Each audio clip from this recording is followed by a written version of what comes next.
Hello friends, welcome to Bhadradri అమ్మాయి blogs in Pune. నా పేరు అలేఖ్య, నేను పూణేలో ఉంటానండి. మీతో నేను బనానా మిల్క్ షేక్ని ఈజీగా ఎలాంటి ఇంగ్రీడియంట్స్ యూజ్ చేయకుండా ఎక్కువగా వాటితో బనానా మిల్క్ షేక్ని అయితే ప్రిపేర్ చేశానండి. ఇక్కడ మనము బనానా మిల్క్ షేక్ని ఎన్నో రకాలుగా చేసుకోవచ్చు. నేనైతే ఏం చేశానో అదే మీతో షేర్ చేస్తున్నానండి. ఇక్కడ నేను 1.5 బనానాని తీసుకున్నానండి. దానిని పీస్లా కట్ చేసి మిక్సీలో వేశాను. దానిలో కొద్దిగా షుగర్ని అయితే యాడ్ చేశానండి. షుగర్ బదులు మనం తేనె కూడా యాడ్ చేసుకోవచ్చు, బట్ లిటిల్ బిట్ నేనైతే షుగర్ని యాడ్ చేశాను.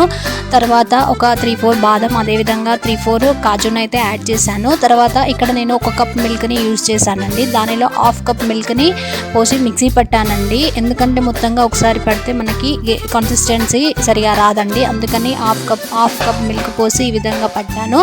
తర్వాత మళ్ళీ 1/2 కప్ మిల్క్ మిగిలాయి కదా అండి, వాటిని కూడా యాడ్ చేసి మిక్సీ పట్టానండి.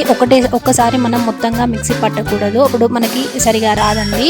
ఈ విధంగా నేను కొద్దిగా మిల్క్ని యాడ్ చేసుకుంటూ మిక్సీ పట్టానండి. లాస్ట్లో మిక్సీ పట్టిన తర్వాత దానిలో ఒక 4-5 ఐస్ క్యూబ్స్ని కూడా యాడ్ చేసి మిక్సీ పట్టానండి.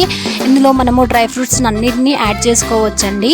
అంతేనండి, ఈజీగా మనకి బనానా మిల్క్ షేక్ రెడీ అయిపోయిందండి. మా పిల్లలు అడిగిన వెంటనే నా దగ్గర ఉన్న వాటితోనే నేనైతే ప్రిపేర్ చేశానండి. మీరు బాదం, అదేవిధంగా కాజు, పిస్తా అన్నీ యాడ్ చేసుకోవచ్చండి. యాడ్ చేసుకొని ప్రిపేర్ చేసుకోవచ్చు. నెక్స్ట్ టైం నేను అది కూడా చూపిస్తాను. ఇప్పుడు మాత్రం సింపుల్గా ఈ విధంగా అయితే చేశానండి. ఈ విధంగా బనానా మిల్క్ షేక్ను ఒక గ్లాస్లోకి తీసుకున్న తర్వాత దానిలోకి గార్నిష్ని నేను బాదం, అదేవిధంగా జీడిపప్పుని ఈ విధంగా చిన్న చిన్న ముక్కల్లాగా కట్ చేసుకొని ఈ విధంగా గార్నిష్ అయితే చేసుకున్నానండి. ఎంతో యమ్మీగా ఉండే బనానా మిల్క్ షేక్ రెడీ అయిపోయిందండి. మా పిల్లలైతే ఎంచక్కా తాగారు. ఈ కన్సిస్టెన్సీలో చేసుకుంటే సరిపోతుందండి. And thank you for watching. Like, share, subscribe.